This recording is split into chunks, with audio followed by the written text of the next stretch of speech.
پاکستان کی مسلح افواج 77 برس سے ملک و قوم کے لیے قربانیاں دینے کے لیے متحرک۔ مسلح افواج کے 193 افسران اور جوانوں نے گزشتہ 8 ماہ میں جام شہادت نوش فرمایا۔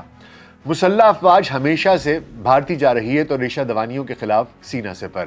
قیام پاکستان کشمیر کے محاذ سن 1965 اور 1971 کی جنگ میں دادِ شجاعت سمیٹی۔ افواج کے 10 افسروں جوانوں نے نشان حیدر، ایک نے ہلال کشمیر کا اعزاز پایا۔ محب وطن عوام ہمیشہ سے اپنی بہادر و غیور فوج کے شانہ بشانہ۔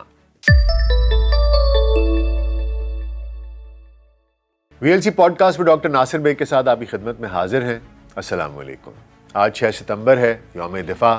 یوم شہداء۔ پاکستان کی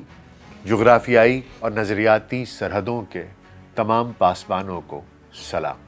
ایک چھوٹی سی کاوش ہے، ایک چھوٹی سی ہسٹری ہے کہ پاکستان میں کب کہاں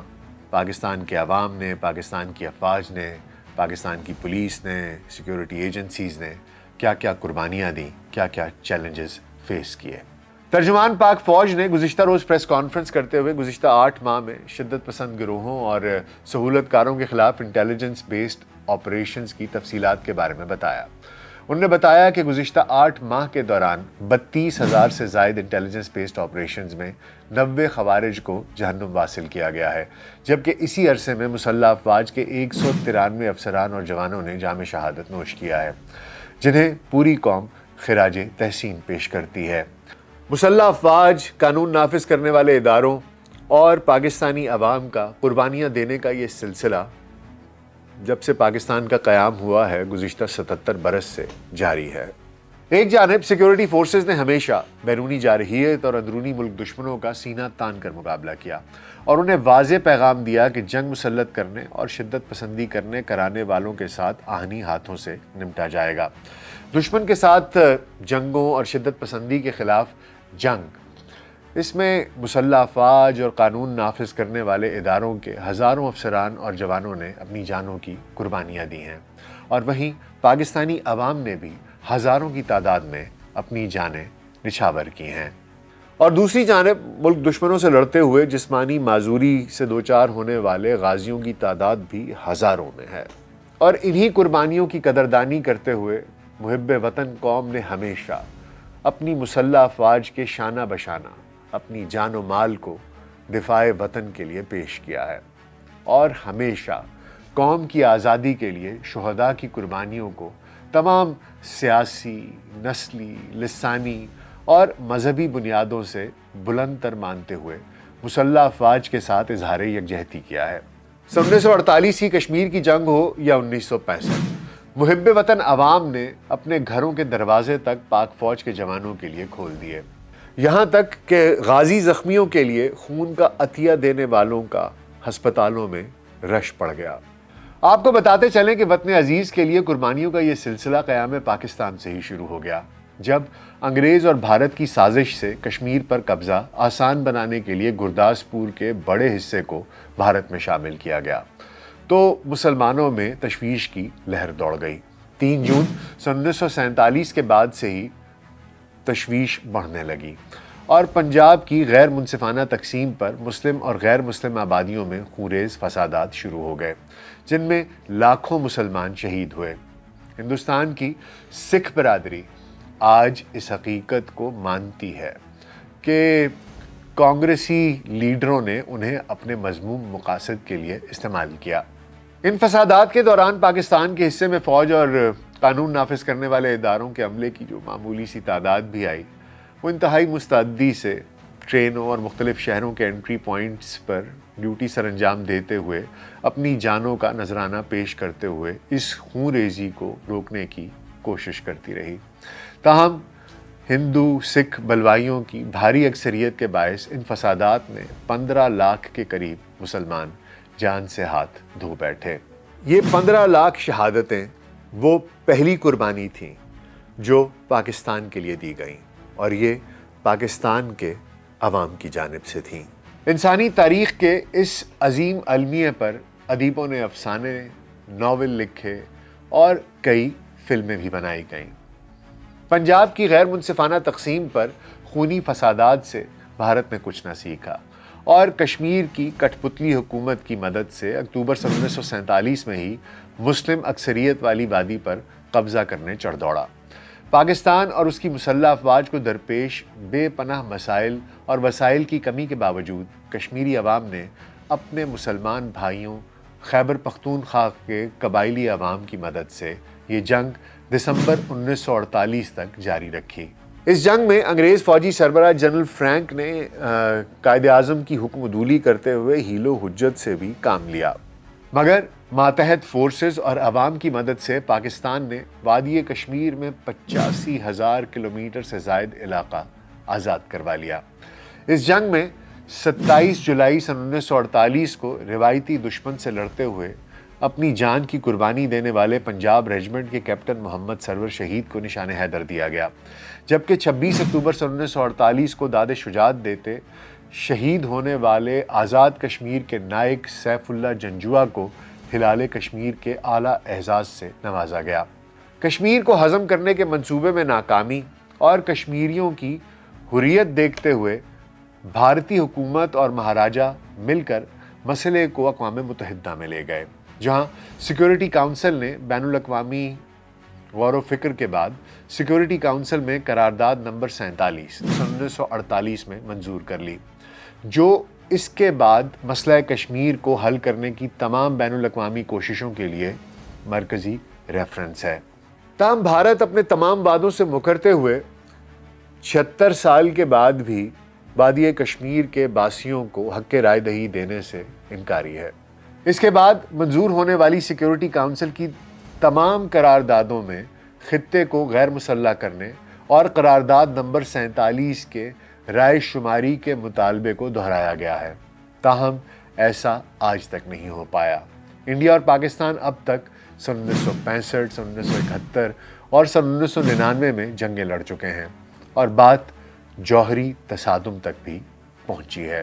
اب ذرا بات کرتے ہیں ستمبر 1965 کی، جب طاقت کے نشے میں چور بھارت نے 9 لاکھ کے قریب پیادہ فوج اور ٹینکوں کی مدد سے چمنڈا اور لاہور پر حملہ کر دیا، اور بھارتی فوج کے جرنیل ناشتہ لاہور جمخانہ میں کرنے کا خواب لے کر حملہ آور ہو گئے، مگر پاکستان کی محض 2 لاکھ پیادہ فوج نے دشمن کے مذموم اور ناپاک ارادوں کو اپنے جذبہ شہادت سے خاک میں ملا دیا۔ سینکڑوں ٹینکوں کی مدد سے چمنڈا کے محاذ پر دھاوا بولنے والے بھارت کو پاکستانی عوام کی اپنے مسلح افواج سے محبت کا اندازہ نہ تھا،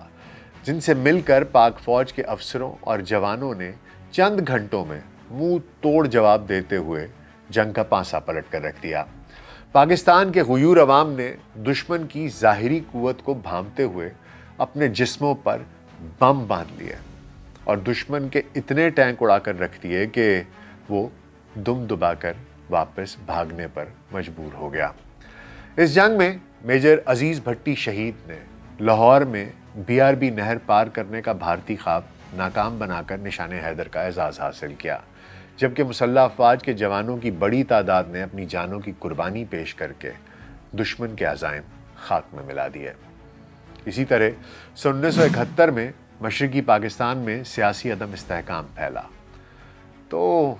بھارت سے سازشوں اور ریشہ دوانیوں کے سلسلے دراز کر دیے گئے۔ چند عاقبت نااندیش بنگلہ دیشی سیاستدانوں کی ملی بھگت سے مشرقی محاذ پر پاکستانی مسلح افواج کو ہزیمت کا سامنا بھی کرنا پڑا، مگر اسی جنگ میں بھارت نے مغربی محاذ پر ایک بار پھر لاہور، سیالکوٹ، نارووال اور شکر گڑھ کے خطے میں اپنے جنگی عزائم آزمانے کی کوشش بھی کی، مگر اللہ سبحانہ تعالیٰ کی نصرت اور عوام کی محبت کی وجہ سے مسلح افواج نے مغربی سیکٹر میں ایک بار پھر بھارت کو خوب مزہ چکھایا۔ اس جنگ میں مشرقی محاذ پر پاک فوج کی ایک بڑی تعداد کو جنگی قیدی بننے کی شرمندگی کا سامنا تو کرنا پڑا، مگر مسلح افواج کے ہزاروں افسروں اور جوانوں نے داد شجاعت بھی سمیٹا، اور اس بات کا اعتراف اس وقت کے بھارتی آرمی چیف جنرل مانک شا نے ایک انٹرویو میں کیا، اور جنرل سیم بہادر مانک شا اس انٹرویو میں غالباً کرن تھاپر کو وہ انٹرویو دے رہے تھے، اور اس میں انہوں نے اس بات کا اعتراف کیا کہ پاکستان کے افسر اور جوان سن 1971 کی جنگ میں بڑی بے جگری اور بہادری سے لڑے، تعریف وہ ہوتی ہے جو دشمن کرے۔ سن 1971 کی جنگ میں سب سے زیادہ نشان حیدر حاصل کرنے والے شہداء ہیں، جن میں میجر محمد طفیل، میجر محمد اکرم، میجر شبیر شریف، سوار محمد حسین اور پائلٹ آفیسر راشد منہاس شامل ہیں۔ بھارت اور پاکستان کی جانب سے سن 1990 کی دہائی کے آخر میں ایٹمی دھماکوں کے بعد جب 1999 میں کارگل کی بلند چوٹیوں پر جنگ کا محاذ کھلا تو پوری دنیا پر ایٹمی جنگ کے سائے منڈلانے لگے اور امریکہ سمیت دنیا بھر نے خطرے کو بھانپتے ہوئے کشیدگی کو روکنے کی کوشش کی، مگر اس سے پہلے ہی برفانی صحرا میں اس جنگ کے دوران بھی پاک فوج کے جوانوں نے بہادری کے خوب جوہر دکھائے اور سینکڑوں کی تعداد میں جام شہادت نوش کیا۔ اسی جنگ میں دشمن کے دانت کھٹے کرتے ہوئے جام شہادت نوش کرنے والے کیپٹن کرنل شیر خان اور حوالدار لالک جان کو نشان حیدر سے نوازا گیا۔ مشرقی محاذ کے بعد اب بات کرتے ہیں اپنی مغربی سرحدوں پر کشیدگی کی ابتدائی وجوہات سے حالیہ صورتحال تک کی تفصیلات کے بارے میں، جس کی ابتدا دسمبر سن 1979 میں سابق سوویت یونین کی افواج کی جانب سے افغانستان میں دراندازی اور وہاں کی حکومت کا تختہ الٹنے سے ہوئی۔ اس حملے اور حکومتی تبدیلی پر 40 لاکھ کے قریب افغان مہاجرین نے پاکستان کا رخ کر لیا۔ پاکستانی عوام بالخصوص کے پی کے قبائل اور بلوچستان میں موجود پختونوں نے ان مہاجرین کا مہمانوں کی طرح استقبال کیا۔ حکومت پاکستان نے بھی ان کی دامیں، درمیں، سخنیں امداد شروع کر دی۔ جب امریکہ سمیت مغربی طاقتوں نے اپنے حریف روس کا راستہ روکنے کے لیے ان افغان مہاجرین کو جہاد کے لیے تربیت اور امداد دینا شروع کی تو پاکستان میں اس وقت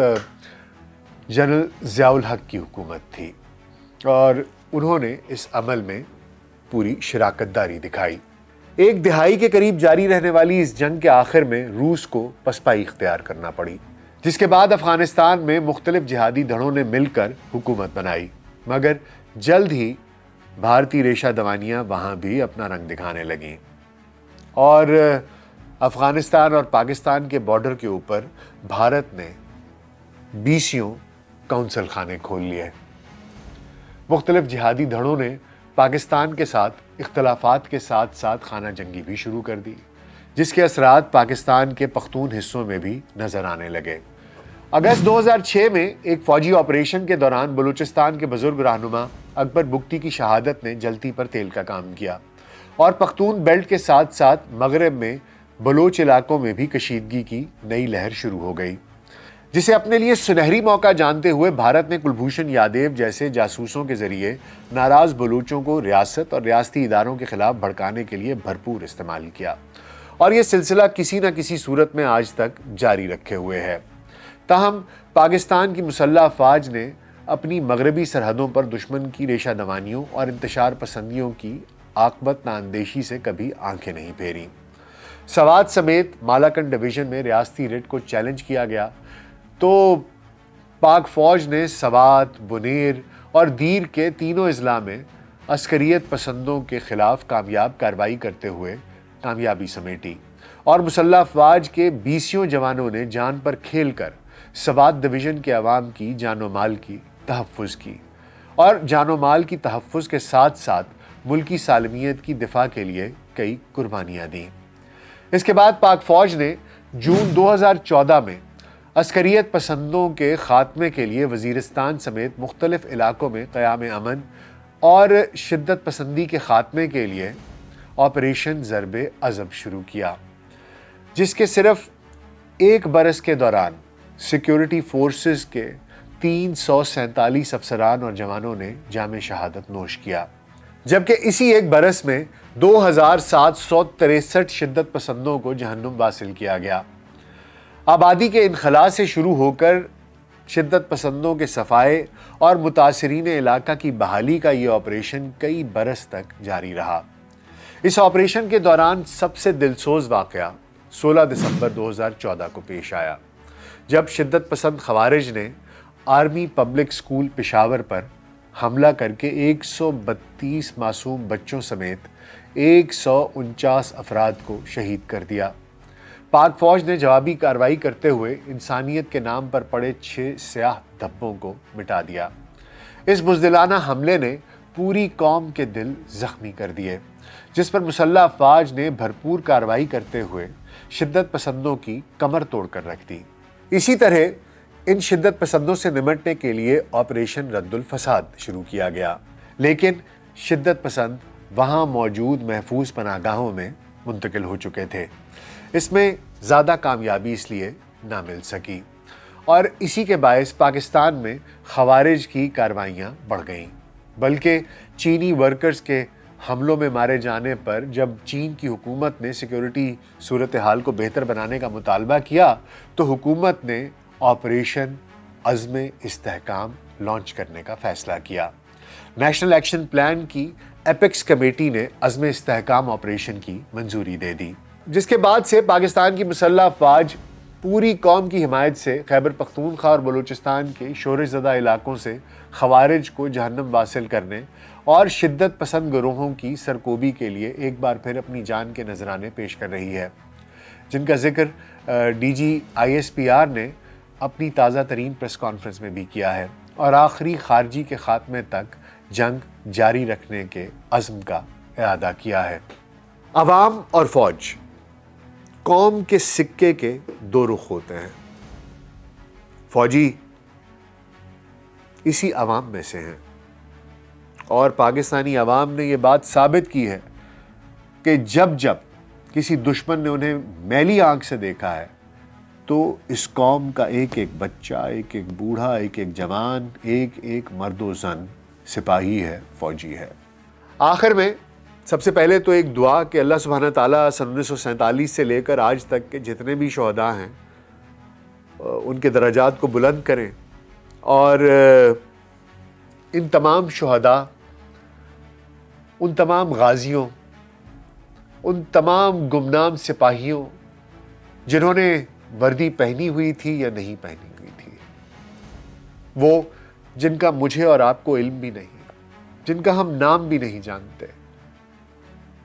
جن کے کارناموں کا، ان کی قربانیوں کا ہمیں علم بھی نہیں ہے،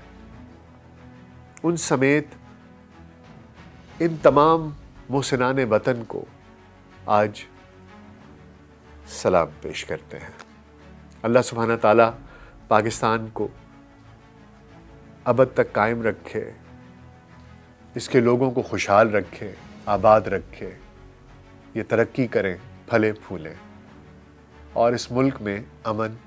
اور محبت پنپتی رہے۔ ان دعاؤں کے ساتھ مجھے اجازت دیجیے۔ پاکستان زندہ باد۔